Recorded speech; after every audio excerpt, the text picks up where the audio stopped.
ভাই এবং আমার খুব কাছে আমার বন্ধু মানুষ, আমাদের যারা রাকিব ভাই এবং আমার আর একটা বন্ধু মানুষ দীর্ঘদিন আমার পরিচিত, আমাদের আলিয়া ইউনিভার্সিটির স্টুডেন্ট আমার ফরিদুল ভাই এবং আমার বনিয়ামিন ভাই, তৎসহ আল আরাফ ইন্টারন্যাশনাল স্কুলের যত ভাইয়েরা আছেন এবং যারা শিক্ষার ভালোবাসা চলে এসেছে, সকলকে আমার পক্ষ থেকে অনেক অনেক ভালোবাসা মোবারক। আমাকে বিগত কয়েকদিন আগে রাকিব ভাই ফোন করেছিলেন যে ভাই সন্তোষপুর আপনাদের বাড়ি বললো ভুল হয়নি, অ্যাকচুয়ালি এটা আমাদের বাড়ি। একদিক দিয়ে ভালোবাসার মানুষদের জন্য বাড়ি করলাম, আর সব থেকে মূল যে বিষয়টা, একটা সময় এই জায়গাটা আমার মুজাদুজ্জামান দাদা হুজুরকে পাত্র দাদা গিয়েছিল, মুরব্বীরা জান না। মুজাদুজ্জামান সেই জায়গাটা এই এলাকার মানুষকে যতটা ছিল উনি দিয়ে দিয়েছে, মুরব্বীরা জানেন, এটা হিস্টোরি জানেন। সেই দিক দিয়ে আমার বাড়ি এবং আপনারা আমাদের খুবই ভালোবাসা। আমার দাদুজান এই জায়গাটাকে নূরপুর করে রাখতে, তা আমার রাকিব ভাই বললেন ভাইয়া বলি আমি নিশ্চয় আপনি চেনেন? হ্যাঁ চিনি তো, আমাদের ভাই দরবার আসা যাওয়া, ছোট থেকে দরবার আসা যাওয়া, আর এলাকায় তো যত মানুষ আছে সবই তো ভোর করা যাবে। তা আমরা একটা স্কুল ওই এলাকায় করতে চাইছি, বেশ একটা উন্নত মানের এডুকেশন দিয়ে, তা আপনাকে থাকতে হবে। এখন ঠিক আছে, কোনো প্রবলেম নাই, দিনের বেলা অবশ্যই আমি যাবো। আর এডুকেশনের জায়গায় অবশ্যই আমাদের তা ঝাঁপিয়ে পড়তে হবে। কেন? আল্লাহ রাসূল বলেছেন, বুখারী শরীফ ৮৬টা হাদিস শরীফ এসেছে, আফজালুল ইবাদাত ইবাদাতুস সালাত, যত রকম ইবাদত আছে উত্তম ইবাদত হলো নামাজ। তারপরও কিন্তু কোরআন শরীফের প্রথম আয়াত আল্লাহ পাক নাযিল করেন না ওয়া আকিমুস সালাত, তারপরও আল্লাহ পাক কোরআন শরীফের প্রথম আয়াত দিয়েছেন ইকরা, পড়ো। হাদিস শরীফে আল্লাহ রাসূল বলেছেন তালাবুল ইলমি ফরিদাতুন আলা কুল্লি মুসলিম, প্রত্যেক মুসলমানের জন্য ইলম শিক্ষা করাটা হলো ফরজ। ইলম এডুকেশন শিক্ষা, আল ইলমু নূর, ইলম হলো নূর, শিক্ষা হলো আলো। আমরা আরো লক্ষ্য করলে দেখতে পাবো ইসলাম, আমার নবী সাল্লাল্লাহু আলাইহি ওয়াসাল্লাম শিক্ষাটা কত আগে দিয়েছেন এবং শিক্ষা অর্জনের জন্য তিনি আমাদের করে কি বার্তা দিয়েছেন। সাহাবাদের সময় নবী পাকের জামানায় মক্কার কুফার কুরাইশদের সঙ্গে যুদ্ধ হয়েছে। ইসলামের সেই সূচনাকালে জিহাদের ময়দানে সাহাবাদের হাতে অনেক কুফার বন্দী হয়েছে।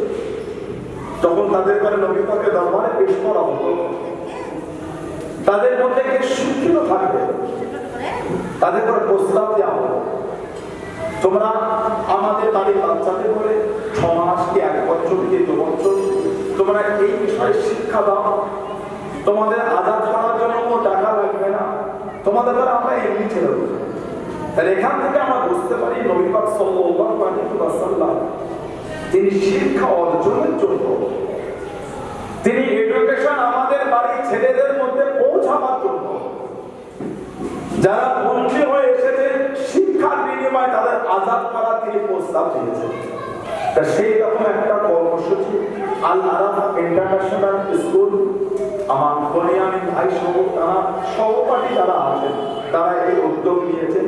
আমি অন্তরস্থল থেকে তাদের জন্য দোয়া চাই, আল্লাহ পাক তাদের কামিয়াবি করেন এবং তাদের মূল লক্ষ্যে আল্লাহ পৌঁছাবার তৌফিক দান করেন। সকলে বলুন আমিন। এবং আমি আপনাদের সামনে মিডিয়া ভাইরা আছেন, মিডিয়া তারা ভিডিও ক্যাচ করছে, আমি এই সমস্ত ভাইদের সামনে বলছি, যখন পরিবর্তন হবে এডুকেশনের জন্য, শিক্ষার জন্য, আমাকে একবার হলো স্মরণ করবেন। আমি আমার সাধ্য মোতাবেক যতটা পারব, অর্থ দিয়ে হোক, শ্রম দিয়ে হোক, সময় দিয়ে হোক, আমি আপনাদের পাশে দাঁড়িয়ে, আমি আপনাদের কাঁধে কাঁধ মিলিয়ে এডুকেশনকে এগিয়ে নিয়ে যাওয়ার জন্য এই আলাপ ইন্টারন্যাশনাল স্কুলকে আরো আগিয়ে নিয়ে যাওয়ার জন্য আমি আপনাদের পাশে থেকে সহযোগিতা হাত বাড়াবার আপ্রাণ চেষ্টা করব। এই প্রতিশ্রুতি আমি আপনাদের কাছে দিলাম। আমি আর দীর্ঘায়ী করবো না। অনেকক্ষণ আপনারা বসে আছেন, অনেক এসেছিলেন, সময়টা দুপুর তো অনেকে খাওয়া দাওয়ার জন্য চলে গিয়েছেন। যারা এসেছিলেন এবং যারা বসে আছেন সকলকে অনেক অনেক ভালোবাসা ও মোবারকবাদ জানাই। এখন দোয়া হবে, তার আগে আমি এলাকার ভাইদের কাছে অনুরোধ করবো আপনার বাচ্চাটাকে এই আল-আরাফ ইন্টারন্যাশনাল স্কুলে আপনি ভর্তি করেন। বহুমুখী শিক্ষা শেখাবার জন্য তাকে আপনার বাচ্চাটাকে আমার এই ভাইদের হাতে উঠিয়ে দেন। আল-আরাফ ইন্টারন্যাশনাল স্কুল এই কর্তৃপক্ষদের হাতে দিয়ে দেন।